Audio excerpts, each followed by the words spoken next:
Hi, folks. Nick Talkert here. Oh, wrong glasses. With the Historical Fencing Guild. Before we get into it, I need to pay some bills. First and foremost, the Historical Fencing Guild is brought to you with the support of our good friends over at the Independent Creator Directory. That's IndieCD.org, your one-stop shop for the best and the brightest authors, artists, and musicians. Sorry, I just had to do a bit of wind sprint.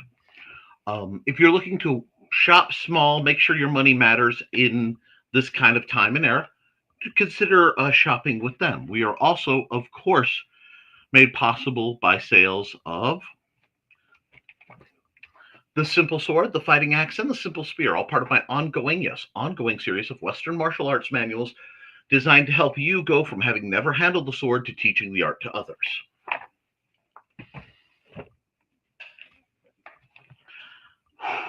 As well, of course, as my amazing Patreon patrons, this elite group of people who have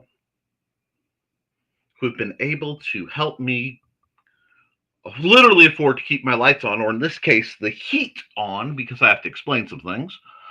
I could not do the reviews. I could not do the repair videos. I could not do a lot of the training and good that I do with people without you guys' continued support.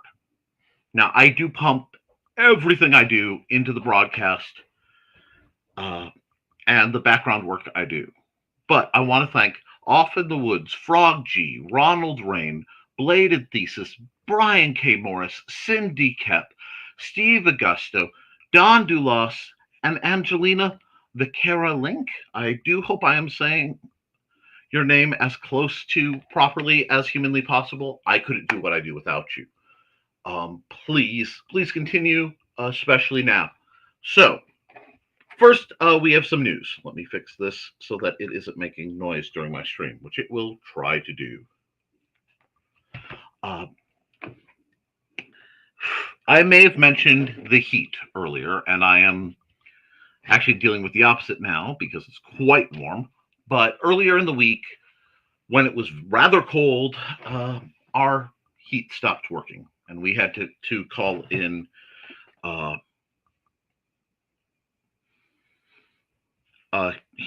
repairmen. So we just took a major financial blow after after all the costs that have gone out for IndieCD.con, which is the small author and creative convention I am running in Fowler, Indiana,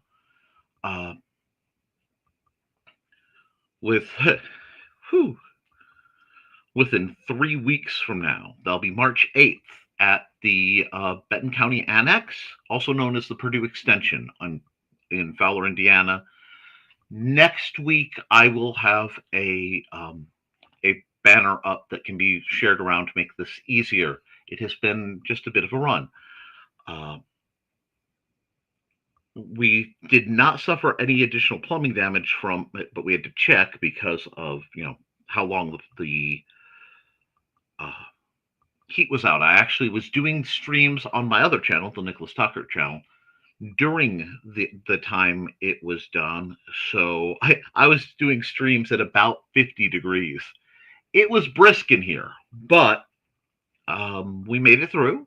And Xander's fine. He was warm enough. Mandy's fine. She was warm enough. And we got through. Like I said, it does mean there'll be major financial hits, which means the big financial outlays I was going to do have to be delayed because I have to keep the heat on and the lights on and everything running around here. So I am rather to completely tapped out for the next foreseeable future. But that doesn't mean I don't have things to talk about, things to demonstrate, and things to highlight.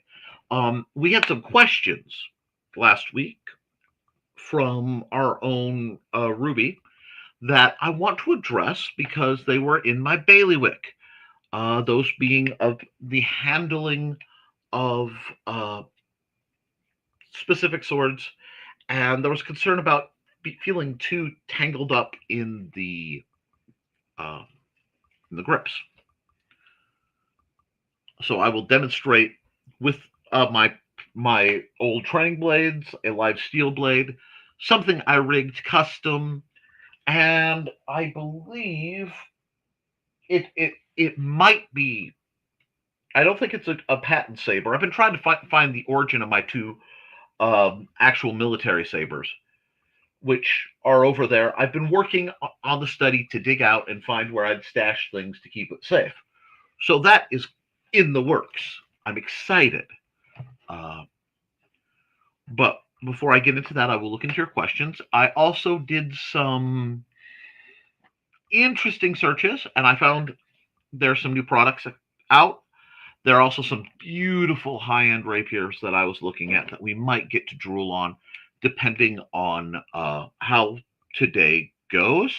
It is Valentine's Day, so I will not be running terribly late today. I would like to adjourn to spend some time with my wife, but I owe you guys. You guys pay my bills, so I am going to be here regardless. And she understands and supports it because she is awesome. Uh, please don't worry about the marks on my face. That has nothing to do with her. That's just another natural part of being a natural.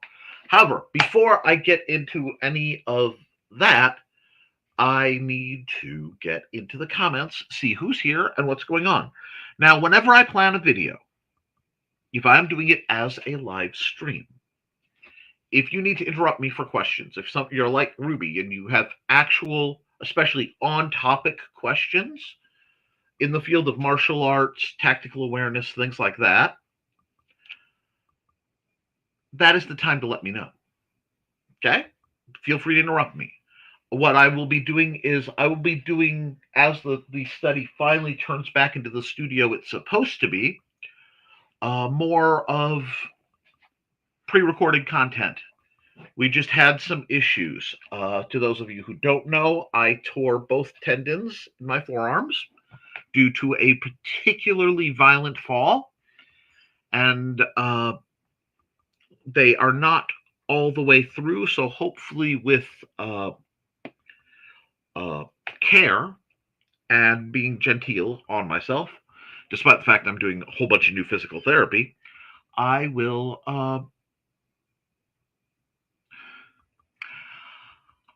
I'll be back to fighting form by the time I need to be. It's a matter of a few more weeks and then we see kind of thing. I may have to get more stuff, but there was no bone breaks, and they were concerned about that. So we should be progressing. Now, I do ask that you like this and you share it if possible, because the content I'm going to be working on may be very, very necessary. I've had some interesting requests, again, for armor making, which is why I wanted to buy that tool, and for forging general line tactics, group movement, things like that. And I really want to deep dive into that in a way I haven't. That may alter the order of books I'm writing, because if I'm getting active requests for it, I need to really dive into it. But that's always at your hands. So let's get into the comments.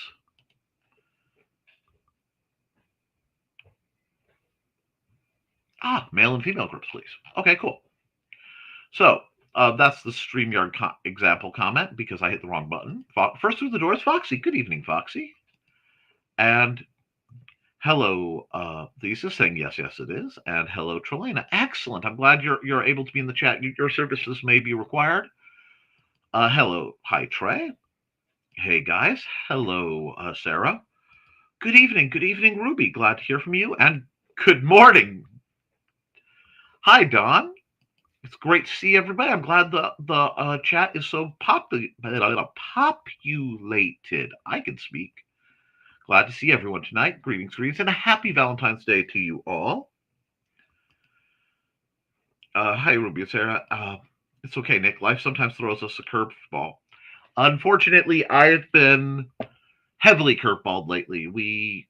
Over the last year, we had several $1,000s in auto repairs needed toward the end of last year, and we have this hitting and a few other things, so it's a little tight. So,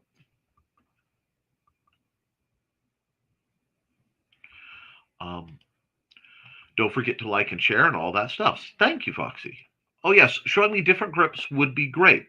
Jelena tried to send me it earlier, but it didn't come through, so I wasn't able to see it. I will actually, that's literally, you were expressly why I was formatted what I was planning to do today. And male and female grips. I'll be happy to do that. She also mentioned first, second, third, and fourth guards and gave me a simple drill that I've been doing since Monday night. Excellent. If you would like a reference you can use, if you don't mind a much younger me, if you actually go to the very, very first video ever shot for this channel, you will see a much, much younger version of yours truly going through the 9 basic, well, the 8 primary guards of the simple sword system. So that you have something to reference for your drilling. And hey there, sword people. Hey, Kitty. And if you're able to show the female grip for the positions especially, that would be great. That gravity vortex will get you every time, Nichols. Dang. Yeah, I have been just wrecked. I've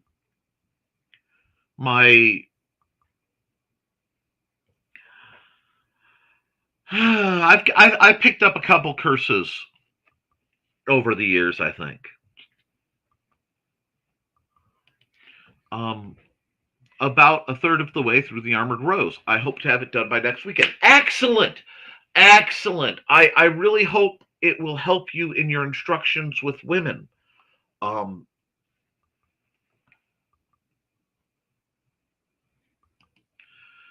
yes, that's actually why I created this channel. It was requested by a gentleman by the name of Chris Meberg, who is no longer involved with the group, situations being what they are. But I'm very glad I started it, and I appreciate what he did. I wonder how the 8 guards are different with flexible weapons than they are with solid weapons. Now, before we get into this, we do have to talk a little bit about my approach. My approach to studying manuals when I was setting up mine, the Simple Sword available on Amazon. Get yourself a copy today. One must always promote. Was I went through and I wanted to see what every period piece I could read agreed on. Because first and foremost, it needed to be discussed that the similarities to me were far more important than the differences, because the differences become matters of opinion, body type, situation, and finer details of the weaponry. As rapier guards evolved rather quickly, as the rapier evolved, the way you fight with it changed. And in my opinion, the most advanced form probably is Spanish from a mathematical sense. It is not popular these days because Italian and French was so popular, and German. Must not forget German fencing. Heisenberg dueling scars. Heidelberg. Yeah, the dueling scars. But they make things real important. So what I need to do is show you the differences in grip before I get into the guards that I want to discuss. So let me get. Ooh, that's my back copy. My everything stick. And I'm using this instead of any of the swords to show you the innate difference. Now, I have the advantage of, or disadvantage of, I am one of the 5% of the populace who have one male grip and one female grip. So I can show you this. Now, I am doing an exaggerated guard, okay? So But if you look with the female grip, and I have to get comfortable, you'll notice the fist is angled. Scottish fencing. The Scots really didn't really get terribly fond of rapier fighting. They tended to stick with their basket hilts and the broadswords that overlapped. There were Scottish fencers, obviously, but the schools that are most understood for rapier are again the Italian, the Spanish, the French, and the German. The Russians and Prussians get in there, but they tended to favor more saber-like weapons. Now, if I grab this in my right hand, and I'm going to take this right here, and I'm going to naturally grab it, it is at a 45-degree angle, right? You see that? That is natural in this hand. This is a natural, what would be considered a hammer grip.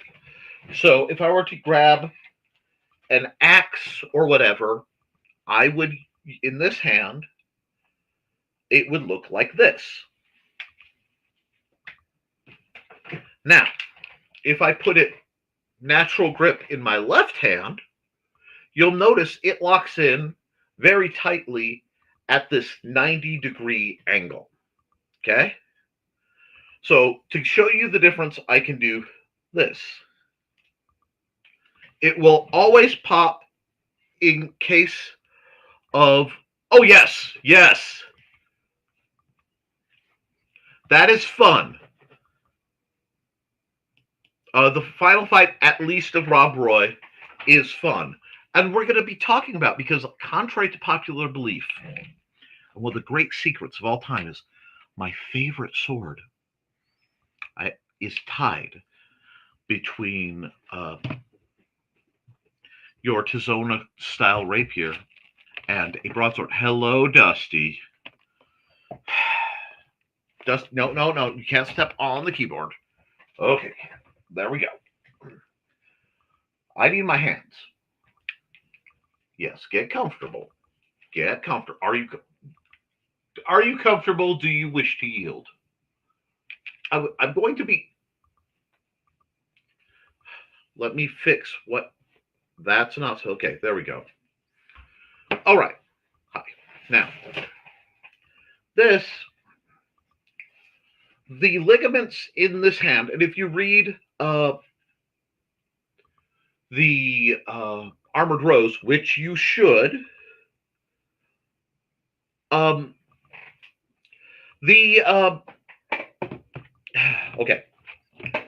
the Scottish were much closer to the English in approach of swords. They weren't terribly fond of the rapier, possibly because the French were. It doesn't take that much to delineate wrecking ball head from the French. Hello. Can I do my show, please? Can you go down? Okay, thank you. I'm going to be moving sharp things. I don't want you hurt, Dusty. Okay. Sorry. So, and I will be very careful, Dawn. It's actually why I'm not using some of my pain treatment. I want to feel if I overexert during these demos. Anyway, they preferred arming swords, which transitioned into back swords, side swords. They really didn't quite like the length and lightness of the rapier. They wanted a lot more cutting power. It's an interesting opinion. It's an interesting switch. But it is very, very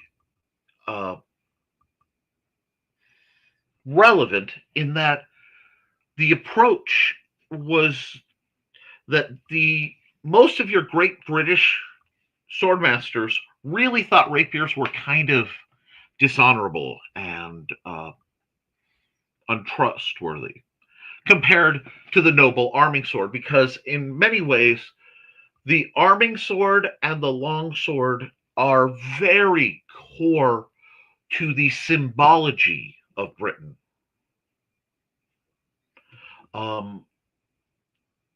Most people would imagine Excalibur to be an arming sword. Possibly, a two-handed sword, but not something like a rapier, obviously, because it's out of date. But there is still a love for that, just for the same way that despite evolution and stuff, the Chinese the Japanese, sorry, not getting to the Chinese yet. The Japanese are very still in love with the katana, just like the Jin and Dao kind of fight for symbology, but I would say the Jin is considered more representative of I'm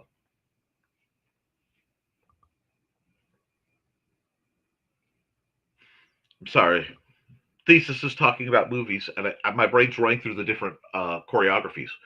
Sorry, but the Jin is more representative of Chinese culture in the worldwide stage, and I think in the heart. And so that will be a reference. The Russian, like I said, the Russians, the Prussians, the Germans really did they kind of transitioned more towards saber and a more aggressive fighting style.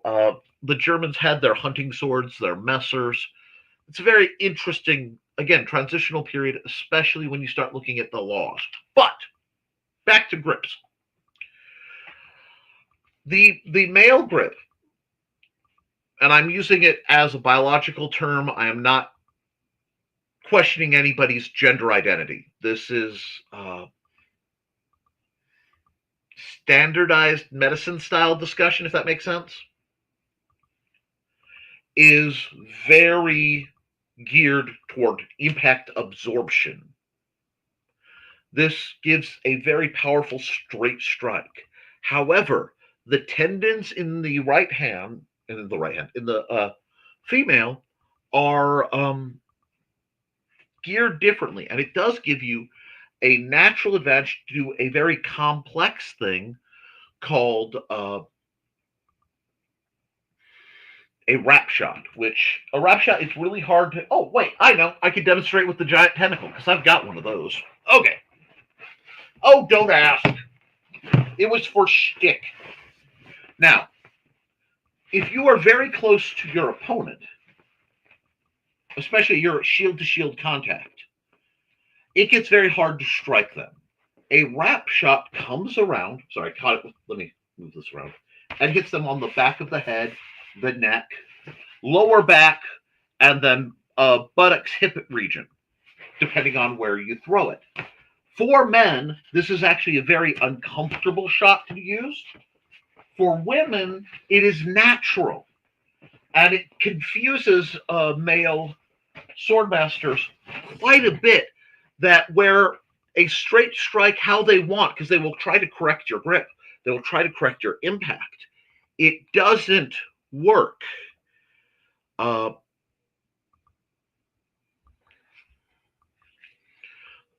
As you have to understand that it's going to work differently.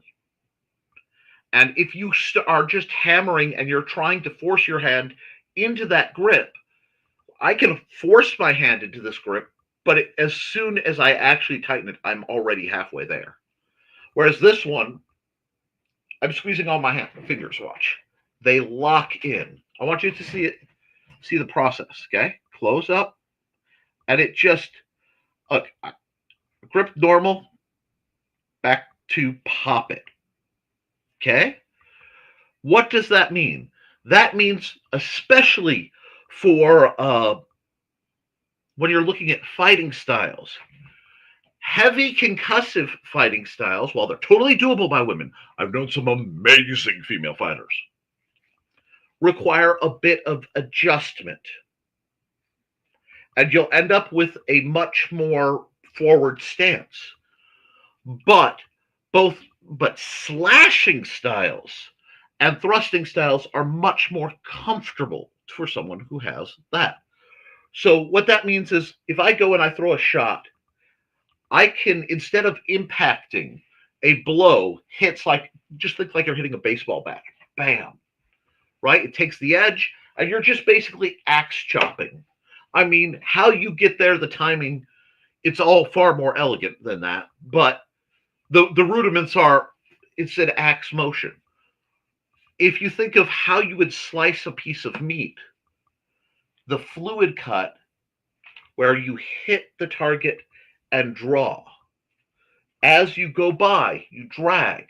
That's going to slice meat much more effectively. And you'll find the great difference in the preference of styles historically has to do with how much body armor was worn at the time.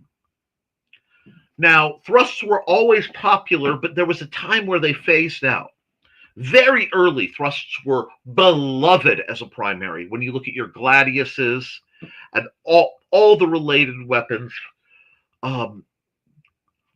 because of the types of metal, they had to be shorter. They did not have iron and steel like we know. So hold on, let me grab a couple things real quick. I'm still here. I just have to move the tentacle and go grab a couple things. Because I didn't know we were going to be discussing this part yet, which is great. I am not offended. Do not feel bad. However, it does mean I need to grab a couple things. Wait, what are you? Oh, you're my main gouge. There we go. Okay, I have to grab a couple more things because stuff fell over. We can work with this. 1 second. This comes with me. This, unfortunately, did that stab a hole in the drywall? Probably. And our buddy, Sting comes with me. Now, because the metal was shorter, you have things like this. Now, I'm going to hold this up, and people are going to go, oh, that's Bilbo's dagger.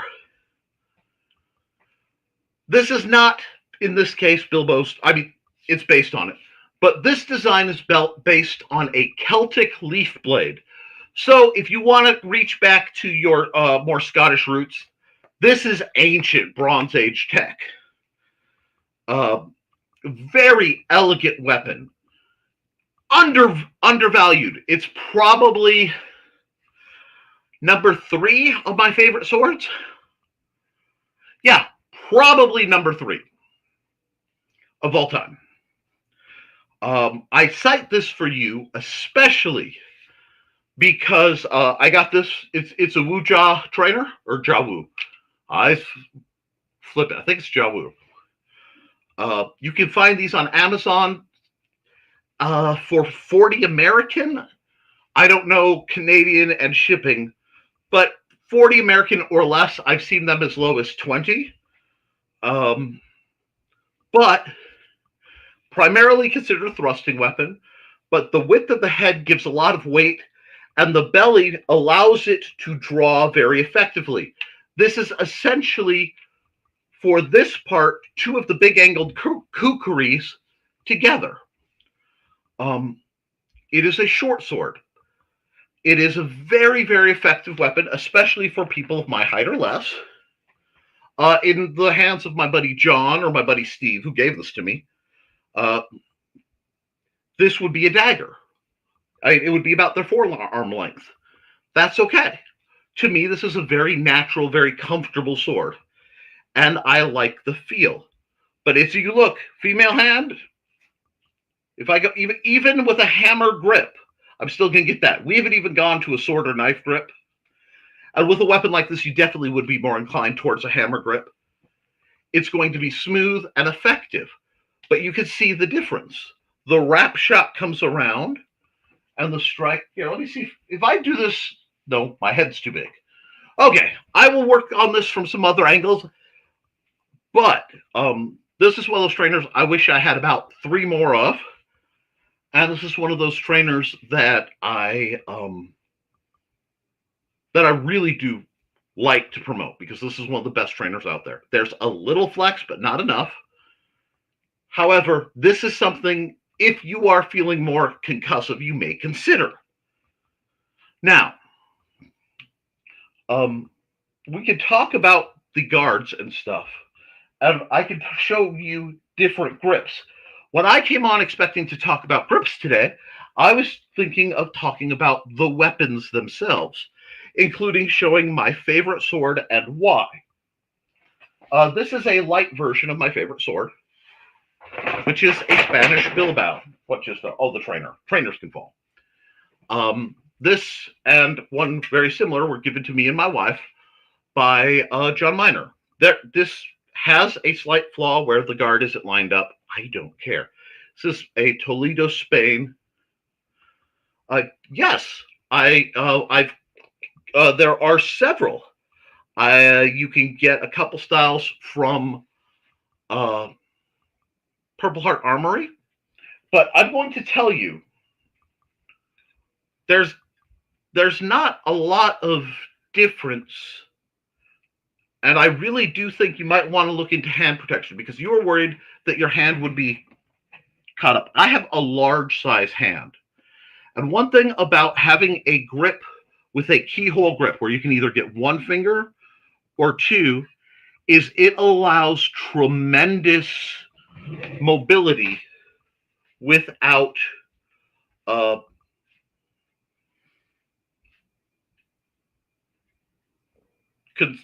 without limitation. In that I don't have to put a lot of effort. So if you have hand difficulties or you are weak in the arms, even with my condition, this is not straining anything. Okay? And yes, this is actually an edged weapon. This is not a trainer. I wish I had trainers of these. I wish I had what I would consider battle-ready versions of these, because this length, I want to say, is 24 inches. Very good. If you want Spadroon trainers, if you go to Purple Heart Armory, which is, give me just a second. So write or copy this link down if Trelena hasn't given it to you. So let me bring that up. www.woodenswords.com/?click=1745. You can find a basic trainer very close to a Spadroon, and you can find a dedicated Spadroon. You can also find the Spadroons in from Black Fencer, which with the going tax situation, it may be cheaper for you to order them from Europe than from America,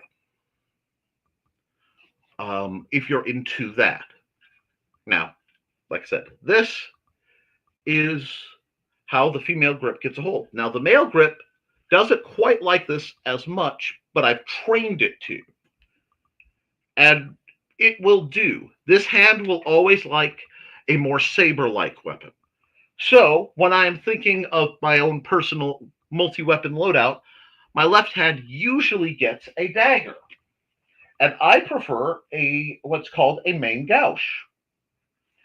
I don't have the daggers I built for myself up here. I have to bring them up and clean them up. But I do have one that I purchased. And all my gear desperately needs some love, because what happened is we had an extreme temperature change in here, and that caused condensation. Now, it looks like rust. This is actually a type of wax that these things are shipped in, but on the inside, that's actually a little bit of rust I'm going to have to work on. That's fine. This, again, lifesteal, is a main gouge. Now, I grip it like that. A main gouge works very, very well with the natural male-handedness, the upright. Sorry, he's just something knocked down. That's fine. Now, if I were to suggest the wielding, and I'll just keep the guard on this, this is very much how I fight sword and dagger as a basic. My sword is free to do what I need to do. My dagger covers the high line. It covers the low line. boom, boom. It's just a windshield wiper motion. And I'm not going to do a lot of that because that was a little tight on my wrist. And I don't want to risk hurting myself any further. And it would be no problem to do it if you have no torn tendons. It's still simple enough that I can do it with minimal discomfort, even with a torn tendon. Pardon me. The extreme temperature change also loosened up the leather in the sheath and popped it out of its outer piece. So I need to reglue that. That's fine. This is rigged for a different kind of frog than what I usually use. And it would probably be worn with the bump backwards so that it could hang. There are a couple ways to do it. However, I have, and a piece was damaged, I have to replace, made my own hanger for it that attaches to the sheath. This isn't my own frog. It is in development. It needs a little bit more love, but I usually have 2 ropes that run through here and come up, and I can piece tie it for events. It just needs to be cleaned up. That's why normally, if you're handling steel, I would say you should wear gloves at all times to respect the weapon. In this case, I need to feel if what I'm feeling is rust or not, so I know how to treat it. While I do argue with George Silver a lot, his take on bucklers and especially on parry daggers is very, very good. Very simple, very good, works well, and it's adaptive to different styles. But as you can see, the grip on this is pretty straightforward. The trick is you put your thumb up, and that gives you guidance. And that lines up all the muscles so that if I'm extended, I barely feel it.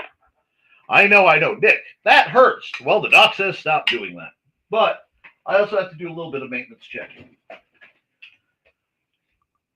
Now, a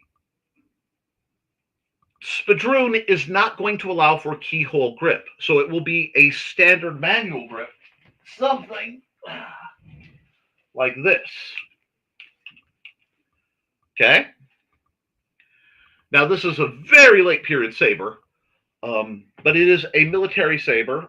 I wish I knew more about it. I got 2 of them.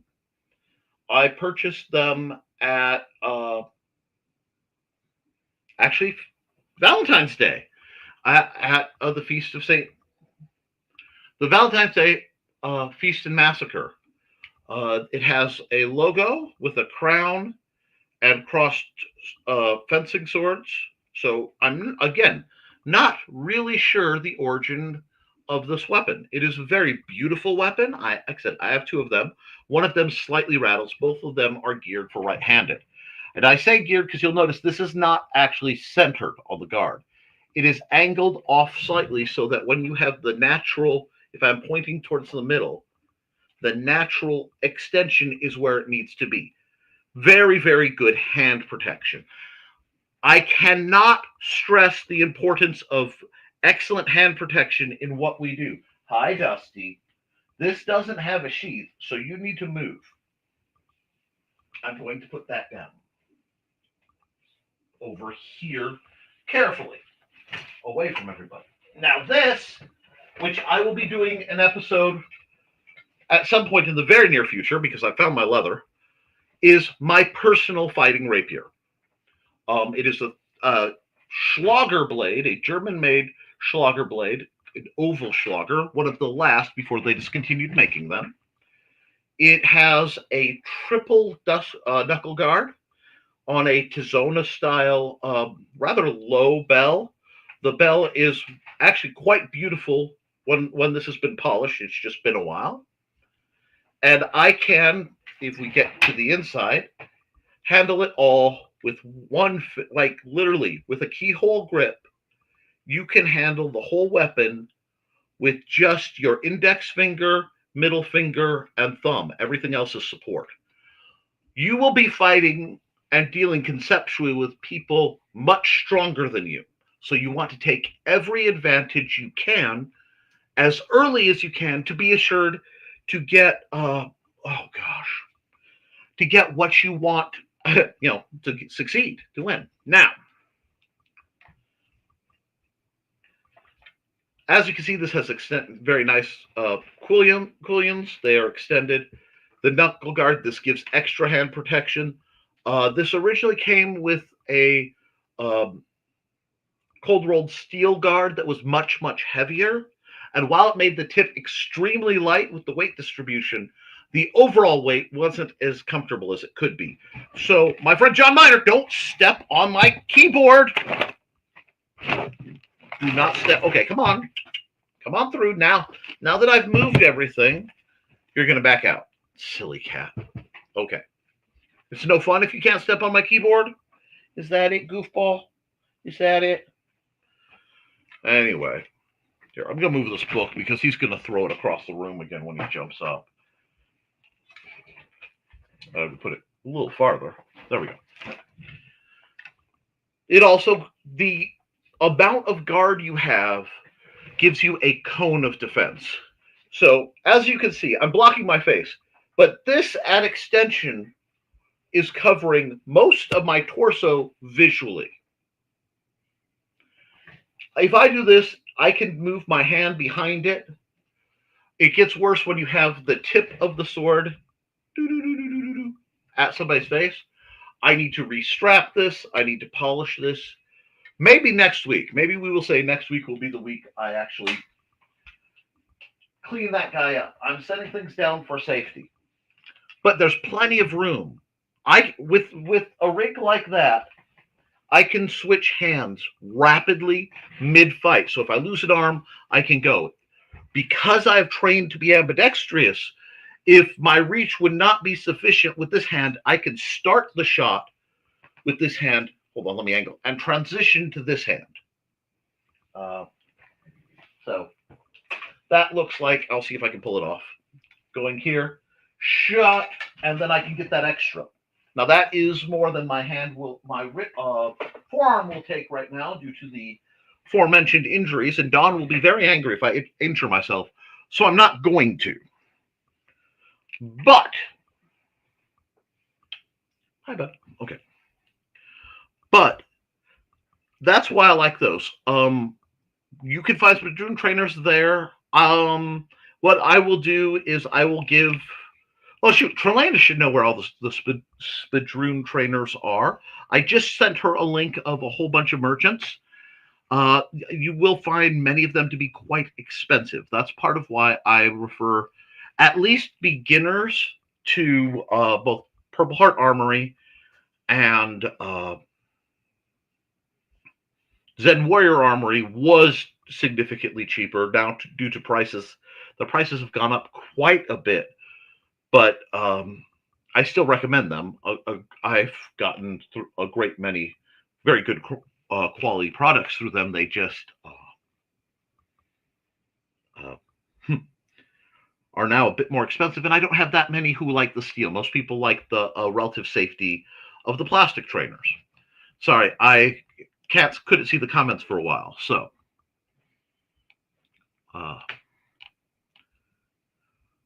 Attack over their guard. It's similar to the catch.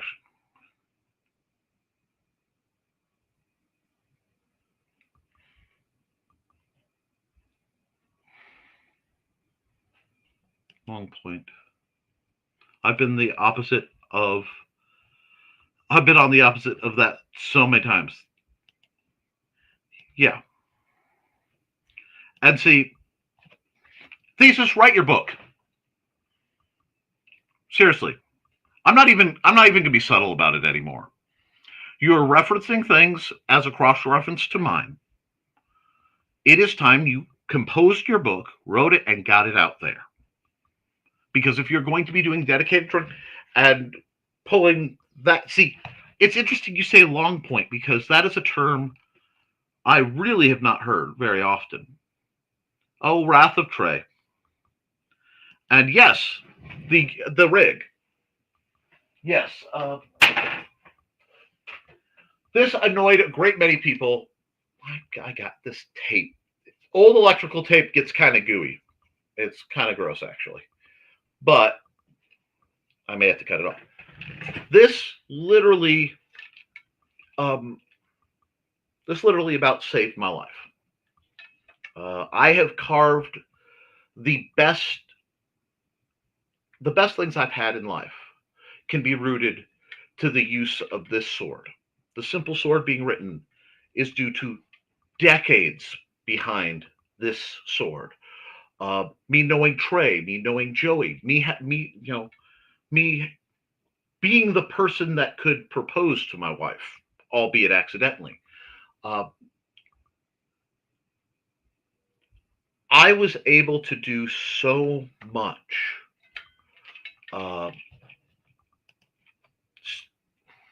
spiritual growth, emotional growth, the dealing with one's demons. In my case, both figurative and rather literal, were fought behind the sword. It is one of the most important possessions I have. I put it right up there with the last thing I have of my grandfather, who I never met, but we share a name,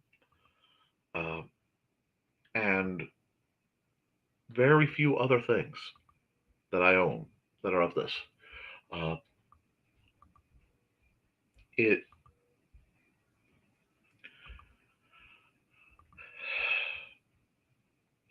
I wouldn't have been able to get into and become what I was if it wasn't for this sword and how I acquired it. Should tell that story. It's a good story. Many, many years ago, there was a vendor, a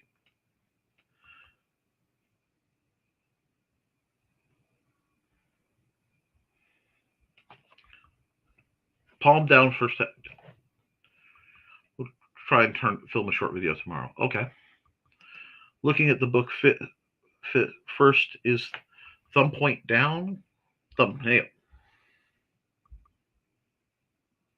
Okay. We've got some debates on that. So I'll hold off on the story of how that sword came into be, and I will deal with this. And I will grab. Where did my little stick go? I told you I've been making space.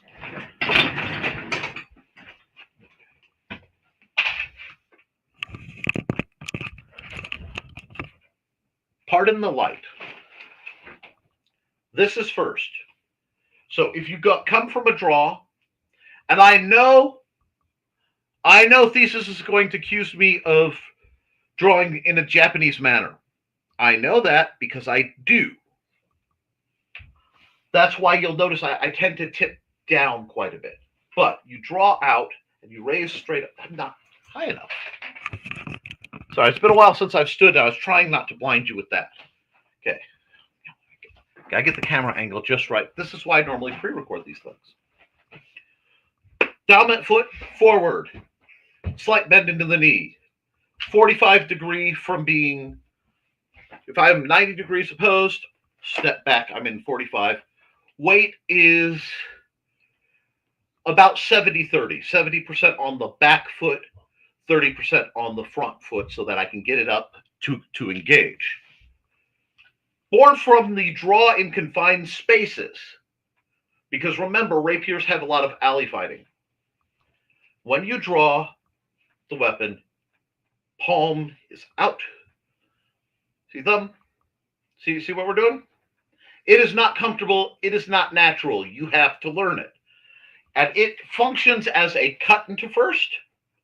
You can thrust from first. Very often it will be on a downward arcing trajectory. So if you parry somebody's sword down, this is going to come to hit them in the shoulders, side of the neck, head, face. If they have an extended thigh, that's where first is going to come in and go over. Or you're reaching over their shield. So if they have a buckler, you're coming around, pop. I went to defensive stance. This is offensive stance. As you see, I said defensive, and my shield arm went up. That's because this is trained. My arm knows what to do. Literally, if I switch dramatically, I'm going to fall into this kind of stance.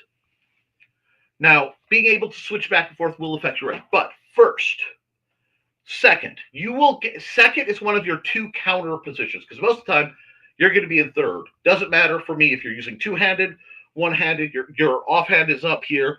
You're being all sabery, and your offhand is back up. Oh, but second catches your opponent's blade, and then you ride it in. So I can cut to second. That's a horizontal cut. Whoop.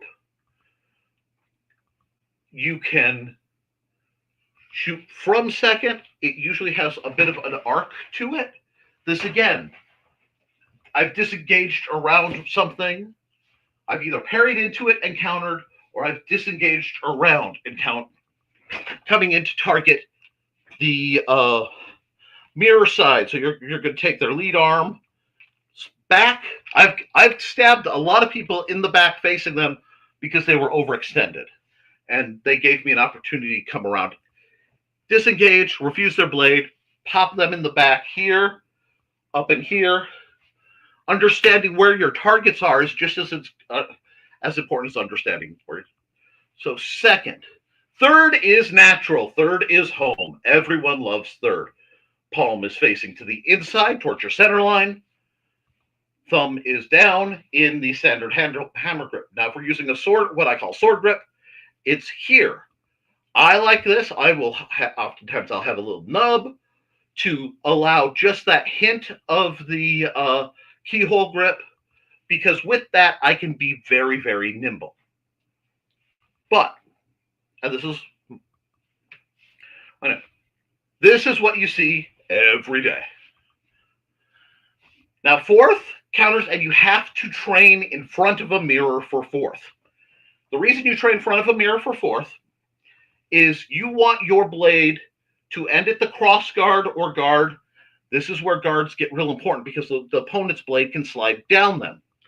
Slide down, and you either bind it or you've redirected it away from you and you're sliding in for the counter. So you, again, first, second, third, fourth. Now, I messed up my fourth when I built the chest that's under some of the slab. I didn't have that. I was a very skinny guy. I am not anymore. God, I should have put my hair up. Oh, there's the hair dye. Ooh, Foxy, Dusty gave it back. Anyway, give me just a second. I apologize, but there is no way I can tolerate the massive amount of heat coming off the back of my neck any longer. All right, let's get down to business to defeat the Huns. All right, now, oh, sweetness. I wish I could give you the full feet, but I don't quite have the room, and honestly, I don't think I could get the camera angle. Fourth, and you'll notice that I have things that I've been doing this so long, my body automatically does.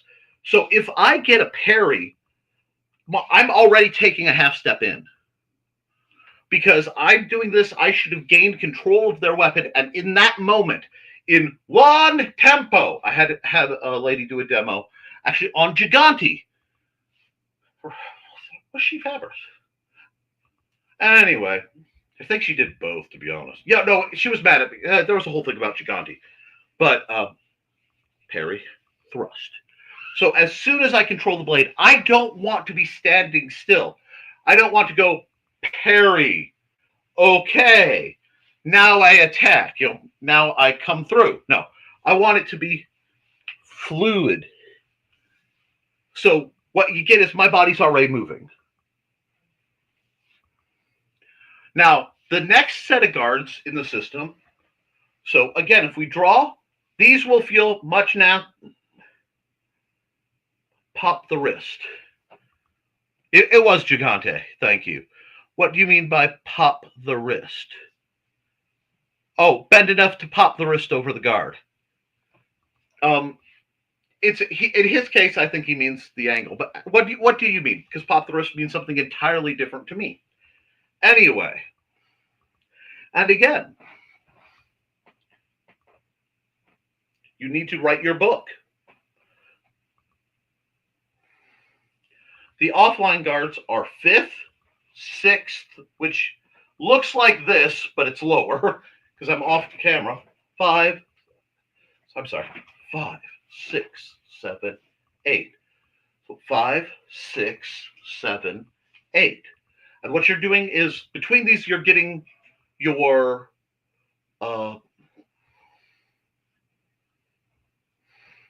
you're establishing your quarters. When you are dealing with one weapon and no hand, there are 4 quarters, 4 quadrants.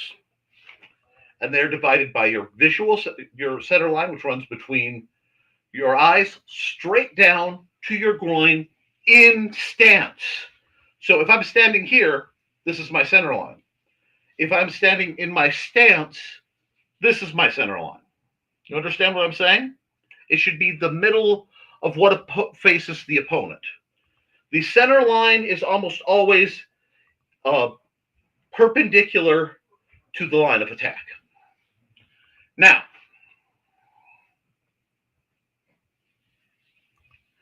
when you do this, you are parrying against or blocking an attack.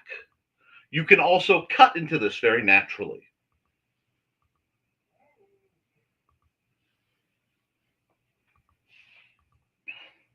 Parry down, up, and out. I do this in that distinct order for a very good reason. Because for the heavy fighters, 1, 2, 3, 4.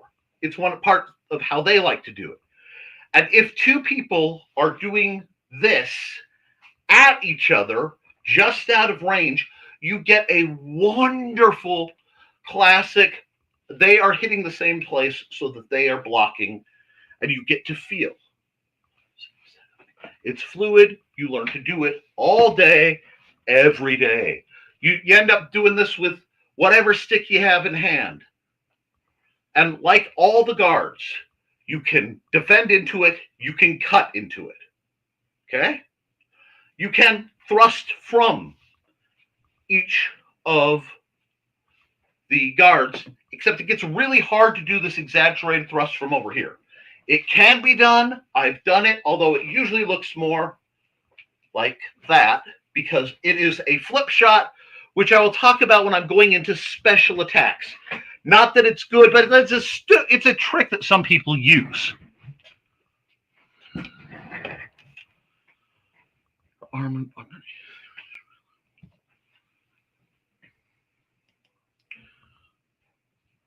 Where did you get that? And I think what's happening right now, Thesis, is we have 2 sectional instructors. And it works really a lot better if somebody is getting one lesson at a time. Because if you have 2 people trying to teach you 2 different things at the same time, you're not going to learn either.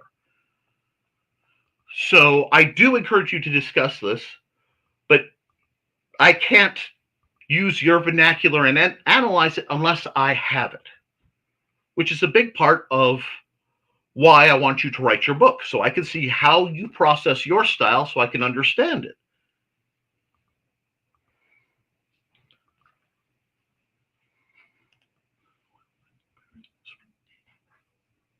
It's not, let me explain. When I say it's not a trick, when I say it's a trick, I am referring to, and hi! I'm so glad to hear from you. I am referring more towards somebody, okay, my old instructor who shall remain nameless used that constantly as a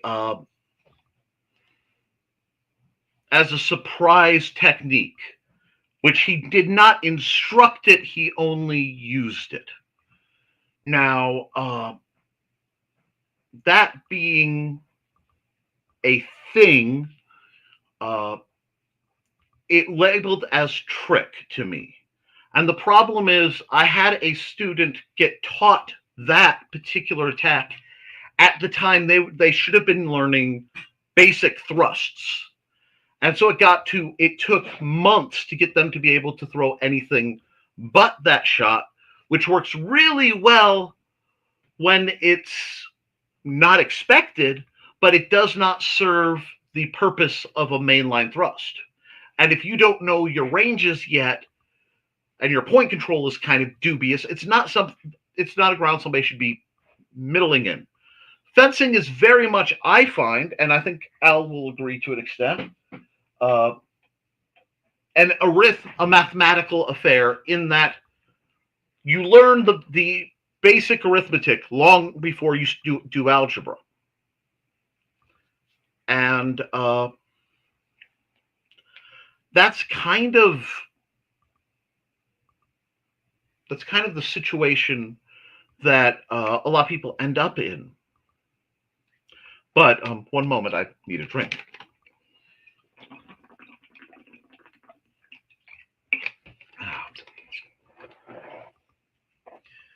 When you're first getting into it, I would recommend focusing on the absolute basics.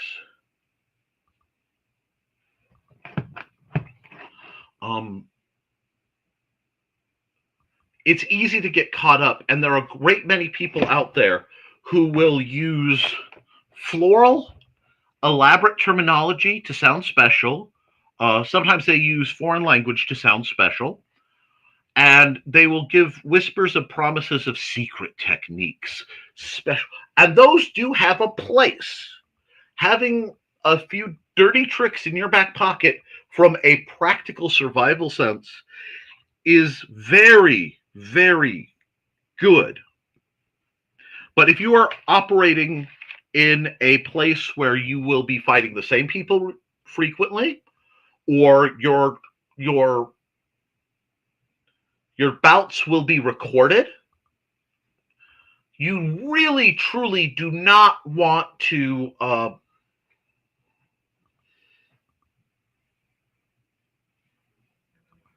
get caught in tricks.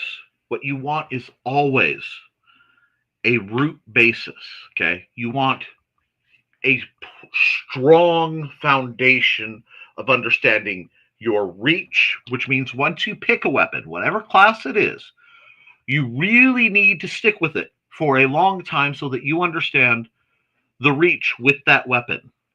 You need to understand your calibration, which is how hard you're hitting with that weapon. You need to understand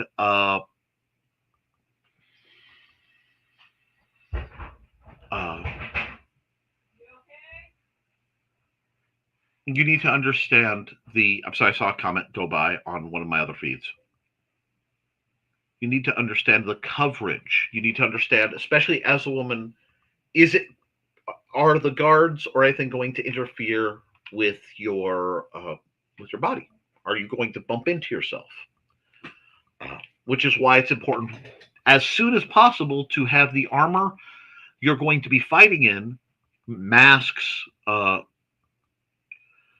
gorget, plastron, some type of fabric armor, preferably joint protection, because we tend to be hybrid, light and heavy fighting. I'm taking my terms from the SCA.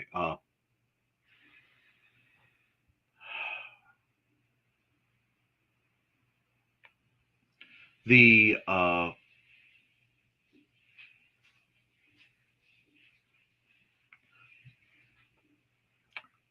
concussive versus the thrust, we'll put it that way.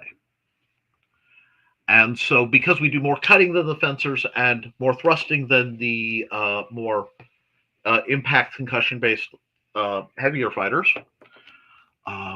groups like Bohurt or the SCA. Yes. Secret techniques, foreign words, legend. Exactly! Oh, the Basada Shuttle. And no, I'm not going to tell them what that means. If you want to go, you get to do some research. Google that. Tell me what you find next week. I want to know. I want you guys to start doing some homework. Yes!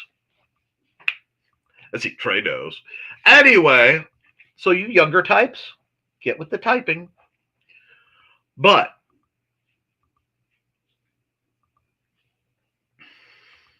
sorry. If you are starting out, you want a basics. That's what the Simple Sword is meant to be.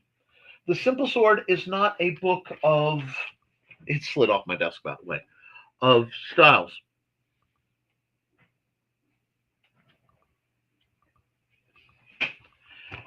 Exactly. Casting the fish. It's one of those. You build your foundation. You're building a house, okay? You want to build a very nice house. You need a good foundation. You need strong timbers. You need a construction that will allow you to expand. Learning the secret techniques and the trick shots. I have no problem with you speaking and cross training. I do if there's a question that's related to the Western stuff during my program. I want to make sure she's getting my side because I know she can reach out very easily to you, or through Kitty to you. I only get to speak with her during this 1 hour a week, so that's the only thing. I've also had a lot of people do some backseat sword mastering when it's in the back, and usually it's that I'm excited. I want to show you this really cool thing, and you have to build the roots first. When it comes time, once she understands the basics, then I expressly invite you in. Then I say, okay, we are all speaking a similar language. You can take what you learned and then go in an advanced direction if you are interested towards what Thesis is doing. Or if you want more bucklery, a very distinct buckler style, I could point you to Trey. If you want to go classical fencing, I could point you towards sources Al represents and could send you. As soon as my tendons heal up, I get to try some other things. I just don't have the funds to acquire the tools just yet. We will see. Now,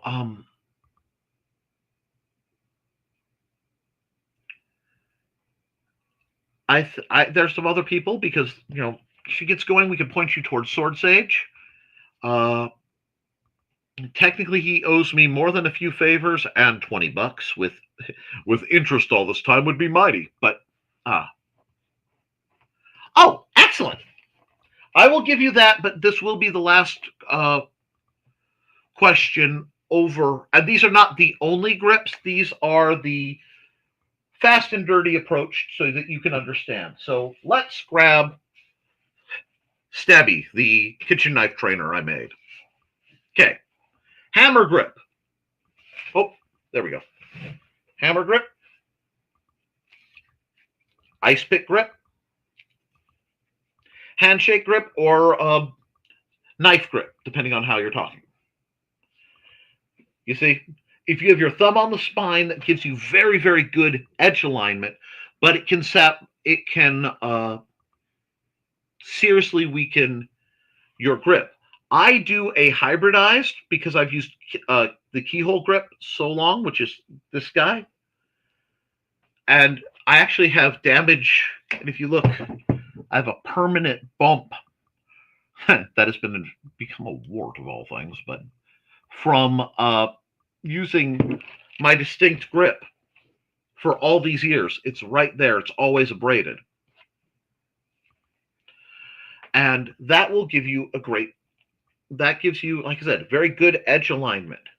Now, one thing, as someone who is female, you will be able to bend your wrist a little more flexible than most men. So that will allow you to do draw cuts. Draw cuts are where instead of hitting, you let it break off at the wrist and slide through. This is your knife slash. This can be your bread and butter. If you start looking for advanced videos and things to give you a myriad of people, I think you should. Let's see. I'm trying to think who my favorites are. The Visconti grip, yes, the Visconti grip, but I don't have the rig. And also, I don't have the hand to do it right now.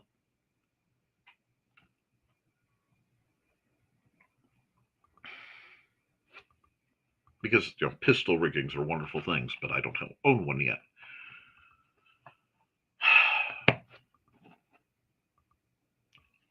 If you want to see Chinese, my first thought is just looking up, and there's an actual DVD. I want to say Fundamentals of the Sword, Dr. Yang Juing Ming. If you're going to go Chinese eventually, I would look into that. If you were going to purchase DVDs or downloads, you may find, because a spadroon it's close enough to a saber that learning traditional foil fencing and learning saber fighting will blend in very well. What I do, being essentially a side sword modification, will blend actually very well to spadroon. I quite like them. I can't remember his name. Anthony DeLongis has a great series on saber, and Maestro Ramirez, also through Palpable Hit Productions, has the quintessential, if you want to learn the high-end rapier, and you can throw the money at it, I really, really recommend either his Italian videos, Introduction to Italian Fencing. He has 3 DVDs or 2, and his Spanish videos. If you want a beautifully quick and dirty answer to why, and very much why I love Spanish, I would recommend going on YouTube and looking up Don Puck's Spanish Counters to Italian Fencing. French and Italian is very, very similar overall.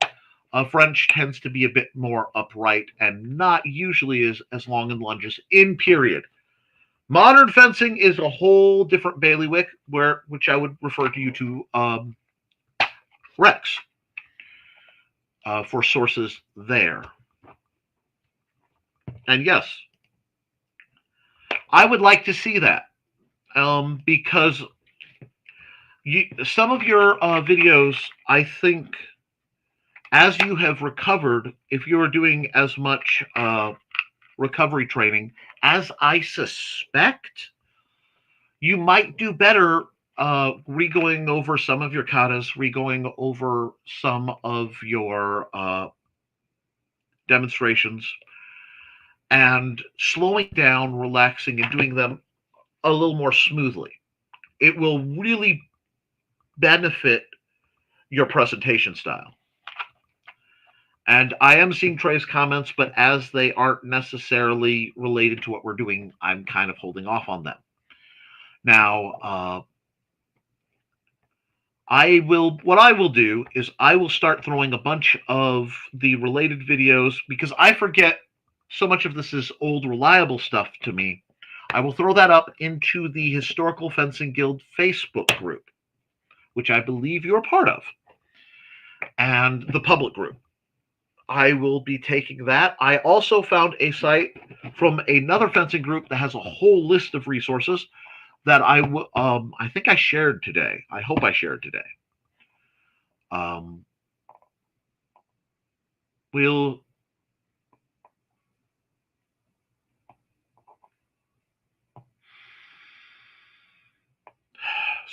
We will see.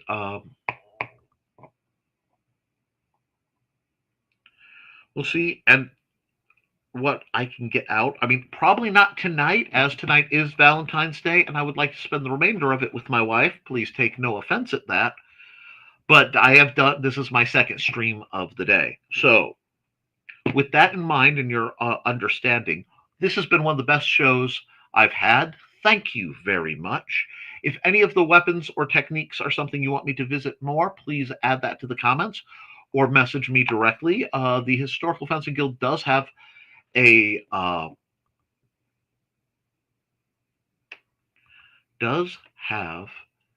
both a public Facebook group, and you can go to the Patreon you can join as a free member Oh,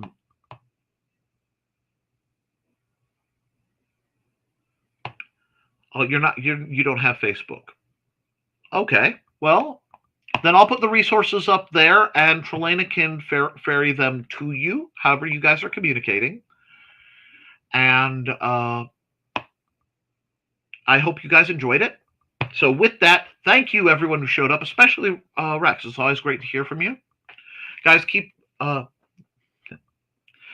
eyes open, keep your guard up, do your drills, be kind to yourself and each other. As always, thank you for supporting your local swordmaster. I will see you next week and possibly sooner in recorded things. You will also be seeing very soon a previous version of me demonstrating the same stuff I've been doing all this time. Back when I was like not running out of toner. I was a cute little fluffy round little creature. I love you guys. You should too. I'll see you all very soon. Toodles, folks.